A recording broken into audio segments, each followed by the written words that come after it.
Shalom, selamat malam Bapak Ibu Saudara-saudari yang dikasihi Tuhan.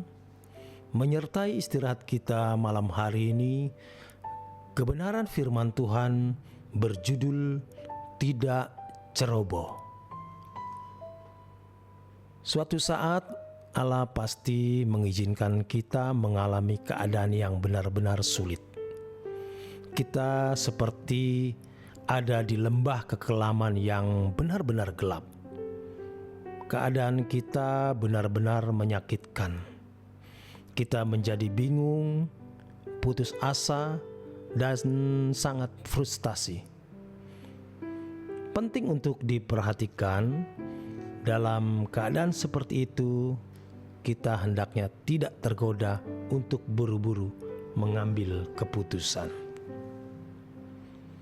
Kita hendaknya tidak ceroboh dengan berusaha untuk keluar dari keadaan tersebut tanpa memerhatikan suara Tuhan. Usaha-usaha seperti itu adalah usaha mengubah nasib, mengubah arah hidup atau keadaan. Kita harus tetap tekun menantikan kehendak Bapa dalam hidup kita. Pada waktu situasi hidup memburuk, kita tergoda untuk mengambil keputusan demi dapat segera keluar dari keadaan tersebut dengan berbagai alasan yang kita bisa bangun.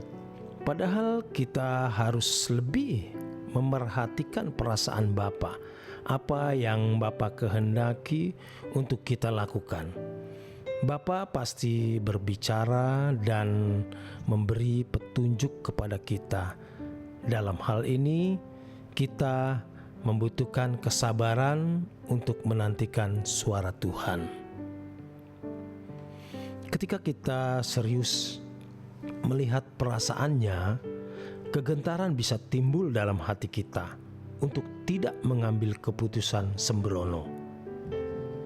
Timbulnya kegentaran dalam batin kita terhadap Allah membuat kita menjadi lebih berhati-hati dalam bertindak dan mengambil keputusan.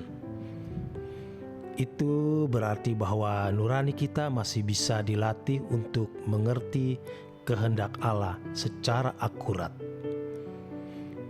Kalau sampai tidak ada kegentaran, berarti kita tidak memiliki nurani yang bisa didewasakan untuk mengerti kehendak Allah secara tepat. Lembah kekelaman ternyata diizinkan Allah terjadi dalam hidup kita, sebab itu merupakan bagian dari proses untuk menghayati kehadiran Allah. Dari pengalaman kehadiran Allah tersebut, ada yang hendak digarap atau diubah dalam diri kita. Kehadiran Allah dalam hidup kita melalui berbagai kejadian pasti memiliki maksud-maksud yang bernilai kekal.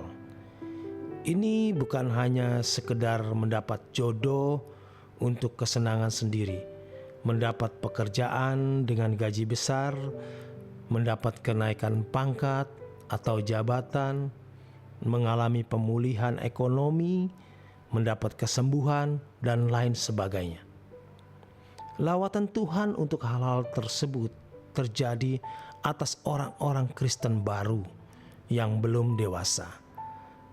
Lawatan Tuhan untuk hal-hal tersebut tidak mendewasakan, namun untuk mereka yang sudah dianggap bisa didewasakan, lawatan Tuhan melalui berbagai masalah pasti mendewasakan demi maksud diberikannya keselamatan. Kita sendiri sebenarnya tidak tahu bagaimana mengubah diri kita. Hanya Allah yang tahu bagaimana mengubah diri kita melalui keadaan yang sulit dan membingungkan yang harus kita hadapi. Kita harus tetap tenang dan diam. Kita harus lebih memperhatikan maksud Allah dalam hidup kita melalui masalah-masalah yang sedang kita hadapi tersebut. Kadang-kadang ketika kita bertanya mengapa Allah izinkan kejadian seperti ini terjadi dalam hidup kita, Allah tidak segera menjawab, namun kemudian melalui kehadirannya secara senyap atau secara tersembunyi, kita menangkap jawabannya. Jawaban diberikan secara senyap sampai kita sendiri tidak menyadari bahwa itu merupakan jawaban Allah. Hal ini dilakukan agar kita tidak menggampangkan Allah dan menganggap Allah remeh dan murahan. Karena Dia adalah Allah yang maha tinggi, maha agung. Keagungannya akan tampil melalui atau di dalam kebijaksanaan dan kecerdasannya bertindak dalam hidup kita. Kita harus sabar menghadapi keadaan yang sulit. Kita harus tetap teduh menantikan Tuhan bertindak. Misalnya, ketika kita mempunyai masalah ekonomi, biasanya kita ingin Allah segera menyelesaikannya. Ternyata cara Allah menolong kita tidaklah demikian. Keadaan bisa berubah secara senyap, tetapi tahap demi tahap, bahkan seakan-akan kebetulan. Banyak orang tidak menangkap bahwa semua kejadian bertahap tersebut sebetulnya merupakan tindakan Allah. Namun kalau kita sudah belajar, kita akan tahu bahwa Allah lah yang sesungguhnya bertindak.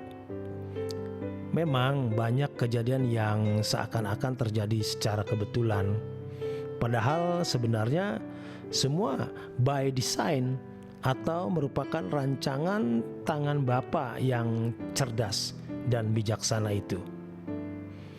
Dengan pengalaman tersebut, kita akan semakin peka terhadap tindakan Allah. Semuanya berlangsung tahap demi tahap. Orang percaya tidak akan tergeletak. Allah akan menjawab secara bertahap. Semakin berumur, kalau kita setia berjalan dengan Tuhan, kita akan semakin peka dan teliti memahami cara kerja Allah Bapa. Oleh sebab itu, kita harus serius memberi diri berurusan dengan Allah. Jangan sampai setelah menutup mata, kita baru sadar bahwa ternyata ada realitas Allah dan pemerintahannya yang tidak tersentuh sewaktu masih hidup. Biasanya orang terikat dengan realitas yang dilihat, didengar, disentuh, dijamah, dan dirasakan oleh jiwa sesaat. Realitas itu hanya Allah dan kerajaannya. Realitas kita adalah menghayati Allah yang hidup dan kerajaannya. Selangkah kita menutup mata, selangkah jantung kita berhenti berdetak, selangkah nadi kita berhenti berdenyut, selangkah itu juga kita melihat kekekalan. Hendaknya kita tidak memiliki dunia lain. Kita harus investasikan hidup kita seluruhnya untuk Allah dan kerajaannya. Demikian kebenaran firman Tuhan. Selamat malam, selamat beristirahat. Tuhan memberkati.